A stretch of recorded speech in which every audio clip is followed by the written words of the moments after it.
ஆமா, உன் பேர் என்னடா மல்லேஷ்? நீங்க சொன்னதுதான் எஜமானி அம்மா, மல்லேஷ். அது எனக்கு தெரியும்டா, ஆனா உன் வாயால சொல்லணும்ல. இங்க என்னடா பண்ணிட்டு இருக்க? சிலம்பம் கத்து கொடுத்துக்கிட்டு இருக்கேன். ஆம்பளைங்க கூட விளையாடினா என்னடா நல்லா இருக்கும். ஆனா பொண்ணுங்க கூட சிலம்பாட்டம் ஆட முடியாது இல்லைங்களா? என்ன மாதிரி பொண்ணு கூட போட்டி போட்டு விளையாடினா தான்டா தெரியும் ஜெயிக்கிறது எவ்வளவு கஷ்டம்னு. இது வரைக்கும் வெற்றியே என் மேல வெற்றி அடையல. எஜமானி அம்மா, யஜமானுக்கு நான் என்ன ஆவேண்டா? தேவதை மாதிரி. அப்போ உங்களுக்கு பெரிய தேவதைன்னு சொல்லலாம். என்ன எதுக்குடா யோசிச்சுட்டு இருக்க? என் கூட சண்டை போடு. எஜமானி அம்மா, ஏதாவது தப்பாயிட போகுது.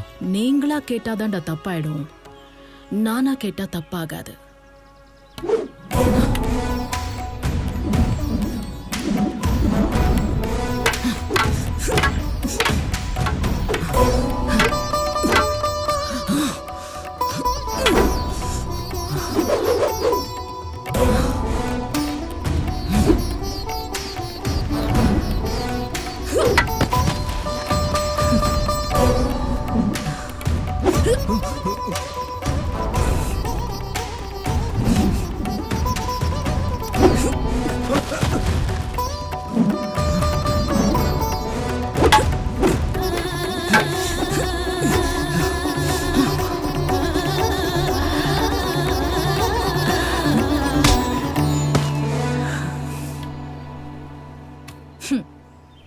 எல்லாரும் காதை பொத்திக்கோங்க. உன்னை எனக்கு பிடிச்சிருக்குடா, உன்னை விட மாட்டேன். நீ ஊன்னு சொல்லுடா, இந்த கோட்டைக்கு எஜமான் ஆக்குறேன். இங்க தோத்துட்டேன்னு நீ கவலைப்படாத. நீ ஜெயிக்க வேண்டிய இடம் வேற இருக்கு, அங்க நீ தான் ஜெயிக்கணும்.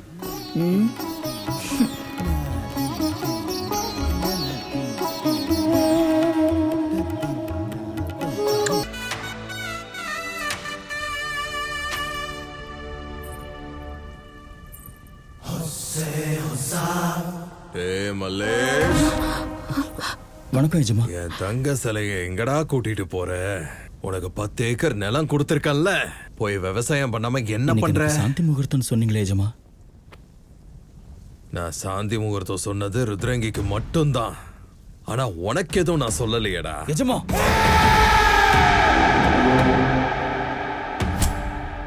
எதுக்குடா நீ இவ்ளோ கோவப்படுற? நான் சொன்னதுக்கு அர்த்தம் எனக்கோ ருத்ரங்கிக்கோ தக்கத்திமி தக்கச்சுன்னு தக்கத்திமி தக்கச்சுன்னு தலாங்கு தகடு தகடு தக்கத்தோ அந்த மாதிரி பார்த்து பேசுங்க. இதே இடத்துல வேற யாராவது இருந்தா தலையை வெட்டி கையில கொடுத்துருப்பேன். உனக்கு நான் சோறு போட்டு வளர்த்தேன், விவசாயம் பண்ணிக்கோ நிலத்தையும் கொடுத்தேன், உன் மக்களுக்கு ஆத்து தண்ணியும் கொடுத்தேன். இவ்ளோ கொடுத்த நான் உன்கிட்ட ஒரு தடவை உன் பொஞ்சாதிய என்கிட்ட கொடுக்க மாட்டியாடா? வேண்டாம் எஜமா. என்னடா குரல் ஒசருதா அட்டிம நாய? என்ன எஜமா, எதுக்கு இப்படி நடந்துக்கிறீங்க நீங்க? அது அவன் பொஞ்சாதின்னு உங்களுக்கு தெரியும்ல. அவன் ஒரு யானைன்னா அந்த யானைய கட்டுப்படுத்துற பாகண்டானா? என் தாத்தா எப்பவும் சொல்லுவாரு, பாம்புக்கு பல்லுல விஷம் இருக்கும், ஆனா எஜமானுக்கு உடம்பெல்லாம் விஷம் இருக்கும்னு. வரமுறை தெரியாத கேவலமான பிறவி நீ. உன் பொஞ்சாதி என்ன தம்பின்னு சொல்றாங்க, அப்ப என் பொஞ்சாதி உனக்கு என்ன வேணும்? தங்கச்சி மாதிரி இல்ல? ஒரு நாயை பிடிச்சிருக்குன்னு அதுக்கு முத்தம் கொடுத்தா அது மனுஷன் ஆயிடுமாடா? கொய்யா பழத்தை கிளி கொத்துனாதான் அது ருசியா இருக்கும். இப்படி ஒரு அழக நான் தொட்டாதான் அந்த அழகுக்கே அர்த்தமா இருக்கும். அந்த ருத்ரங்கியும் மல்லேஷும் எங்க இருக்காங்கன்னு சொல்லுங்கடா. நீங்க அழ வேண்டியது இங்க இல்ல, எங்க எஜமா காலடியில வந்து அழுங்கடா. அவரு விட சொன்னா மட்டும்தான் விடுவோம், இல்லன்னா உங்க எல்லாரையும் அடிச்சே கொன்னுடுவோம். போங்க போங்கடி.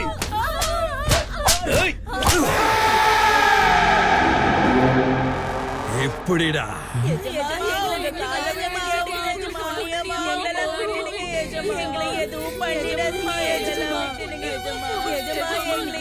நான் சொல்ற எல்லாத்தையும் கவனமா கேளுங்க. உங்க வீட்டு ஆம்பளைங்க, அண்ணன், தம்பி, புருஷன் உடம்ப மறைக்க துணிய கட்டணும்னா மல்லேஷ கண்டுபிடிச்சு கூட்டிட்டு வந்து என்கிட்ட ஒப்படைக்கணும். அந்த ருத்ரங்கி ஒரு நாள் என் கூட இருக்கணும். அவங்க எங்க இருக்காங்கங்கிறது உங்களுக்கு தெரியுங்கிறது எனக்கு தெரியும். I hope you bloody slaves understand what I say. எல்லாருக்கும் புரிஞ்சுதான்னு எஜமா கேக்குறாரு கடவுள் பாஷையில.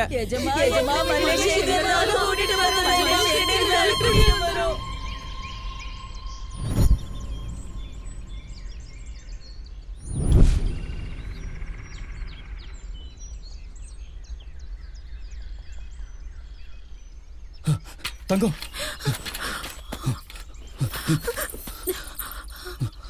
இங்க எதுக்கு வந்தீங்க? உங்களுக்கு யார் அனுப்பிச்சு வச்சது? எஜமான் தான் அனுப்பி வச்சாரா? இவங்களும் நம்ம ஆளுங்க தானே மாமா. கொல்ல வந்திருக்காங்க போல. இவங்களுக்காக நாம செத்து போயிடலாம். நான் பைத்தியக்காரி இல்ல தம்பி, பைத்தியக்காரி ஆக்கப்பட்டிருக்கேன். எப்படின்னு தெரியுமா?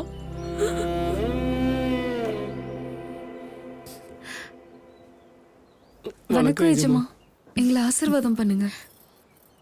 கல்யாணம் ஆயிடுச்சு எஜமா, நாங்க மாமியார் வீட்டுக்கு போறோம். எங்களை ஆசீர்வாதம் பண்ணுங்க எஜமா, வாழ்த்தி அனுப்பி வைங்க.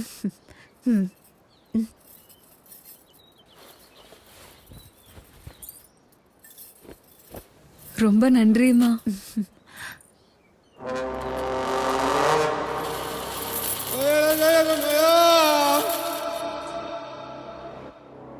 போயிட்டு வரோம் எஜமா.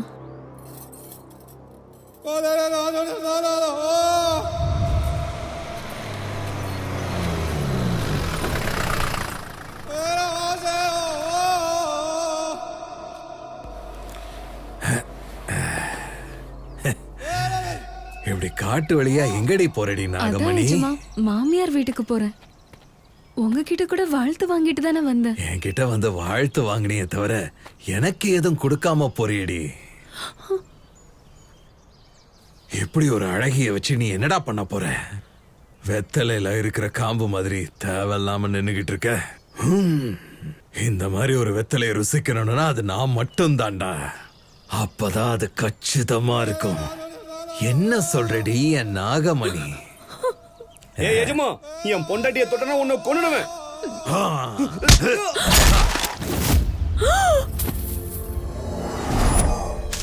என்ன கொல்லுவன்? நீ செத்து போயிட்டியடா.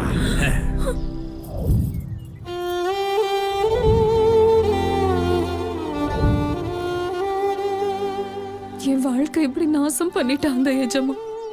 எஜமா காமத்துக்கு பலியாகும் இங்க எந்த பொண்ணும் கிடையாது தம்பி. எல்லாரும் பலியானவங்க தான். இந்த ருத்ரங்கிய தவிர தூ, எங்க வாழ்க்கைலாம் இவ்வளவுதான். நாங்க இருந்தாலும் ஒண்ணுதான், செத்தாலும் ஒண்ணுதான். நீங்க நல்லா வாழணும். எங்கேயாவது போய் நல்லா வாழுங்க. எங்க விதியை எப்படியாவது நாங்க பாத்துக்கிறோம். எங்க விதியை நாங்க பாத்துக்கிறோம். மலேஷ், மலேஷ், மலேஷ், தம்பி மல்லேஷ், எஜமானி அம்மா, நீங்க ரொம்ப பெரியவங்க. உனக்கு ஒன்றும் ஆகாது. எஜமானி அம்மா, மனுஷங்க திருந்தினாதான் உயர்ந்தவங்க. நீங்க உயர்ந்தவங்க. அந்த குழந்தைய படிக்க வச்சு பள்ளிக்கூடத்தை உருவாக்கணும். ஊர் மக்களை நல்லபடியா வாழ வைக்கணும். ருத்ரங்கி என்னைக்கும் பெரும் புகழோட இருக்கணும். அந்த புண்ணியவதியோட சத்தியத்தை காப்பாத்தணும். அந்த பொறுப்பு உங்களோடதுதான். மல்லேஷ், உனக்கு ஒன்றும் ஆகாது. இந்த மாதிரி எல்லாம் பேசாத. எஜமானி அம்மா,